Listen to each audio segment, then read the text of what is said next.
یعنی اگر فتنے کا دور نہیں ہے، پردے کا اہتمام ہے، تو مسجد کے اندر جانے سے ان کو مت روکو. اگر وہ چاہتی ہے کہ شرکت کریں تو صلاۃ میں شرکت کرنے دو. یہ عبداللہ ابن عمر رضی اللہ تعالیٰ عنہما اپنے گھر کے اندر اپنے لوگوں سے بیان کر رہے تھے.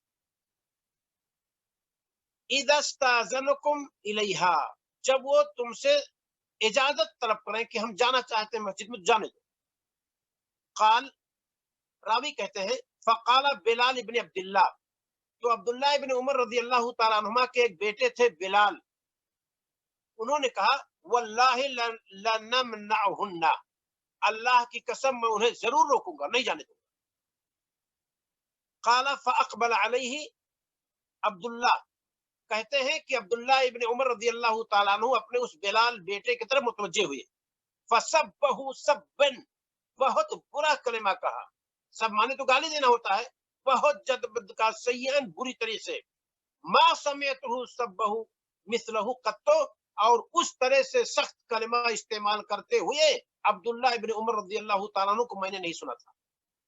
کہ میں تمہیں حدیث سناتا ہوں کہ نبی صلی اللہ علیہ وسلم نے کہا ہے آپ کی بیویاں اگر اجازت چاہیں کہ مسجد میں صلاۃ کے لیے میں جانا چاہتی ہوں تو جانے دو، اور یہ میرا بیٹا بلال کہہ رہا ہے کہ نہیں نہیں ہم ہرگز نہیں جانے دیں گے.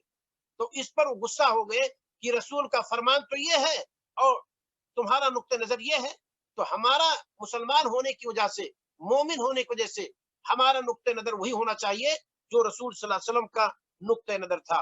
لہذا پردے کا اہتمام ہو، فتنے سے علاقہ محفوظ ہو، تو خواتین مسجد میں صلاۃ ادا کرنے کے لیے جا سکتی ہیں، گرچہ ان کی سب سے بہتر صلاۃ وہی ہے جو اپنے بند کمرے میں ادا کرتی ہیں.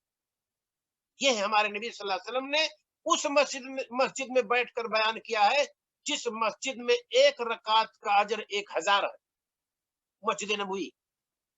وہاں آنے سے بہتر بتایا آپ نے کہ اپنے گھر کے اندر پڑھے، یہ اس کی صلاۃ سب سے بہتر. لہذا اگر جانا چاہے، جواز تک کی بات جہاں تک ہے تو جائز ہے، اس میں کوئی شک نہیں. آپ دیکھیں گے بہت ساری جگہوں پر حرام قرار دیا گیا ہے کہ عورت مسجد میں آئے. مارکیٹ جائے، کپڑا خریدے، شوہر کے لیے بھی کپڑا خرید کر لائے، بچوں کے لیے کپڑا خرید کر لائے، سب صحیح ہے، لیکن مسجد جائے صلاۃ کے لیے نہیں نہیں نہیں، فتنے کا دور ہے، نہیں جائے گی. یہ ہم نے اور آپ نے کیا میزان رکھا ہے؟ ہمارے ہاں ترازو کس چیز کا نام ہے؟ ہم ذہن کو استعمال کرتے ہیں کہ نہیں، ذرا غور کریں. تو یہ عبداللہ ابن عمر رضی اللہ تعالیٰ کا مسئلہ تھا. ایک واقعہ اور ذکر کر دیتا ہوں، عبداللہ ابن مغفل رضی اللہ تعالیٰ عنہ کا واقعہ ہے. ایک آدمی کو انہوں نے دیکھا کہ وہ کنکری ایسے پھینک رہا ہے، کھیل رہا ہے. تو انہوں نے کہا لا تخذف، کنکری کیوں پھینک تو مت پھینکو. فإن رسول اللہ صلی اللہ علیہ وسلم نہا عن ذلک، رسول صلی اللہ علیہ وسلم نے اسے روکا ہے. او کانا یکرہ الخذف، یا یہ کہ رسول صلی اللہ علیہ وسلم نے ناپسند کیا ہے. وقال انه لا يصاد به صید، اس کے ذریعے سے تو نہ شکار کیا جا سکتا ہے، ولا ينكو بيدون، اور نہ کسی دشمن کو نقصان پہنچایا جا سکتا ہے. ولكنها قد تكسر السن وتفقع العين، لیکن یہ کنکری پھینکنا، اسے کسی کے دانت میں لگے تو دانت ٹوٹ سکتا ہے، کسی کے آنکھ میں لگ جائے تو آنکھ اس کی جا سکتی ہے. ثم رآه بعد ذلك يقذف، تو عبداللہ ابن مغفل نے دیکھا کہ اس آدمی کو جس کو منع کیا پھر کنکری پھینک رہا ہے. فقال له احدثک عن رسول اللہ صلی اللہ علیہ وسلم، میں تمہیں رسول صلی اللہ علیہ وسلم کی حدیث سناتا ہوں کہ آپ نے کنکری پھینکنے سے، اسے کھیلنے سے روکا ہے. وانت تخذف، اور تو برابر پھینک رہا ہے.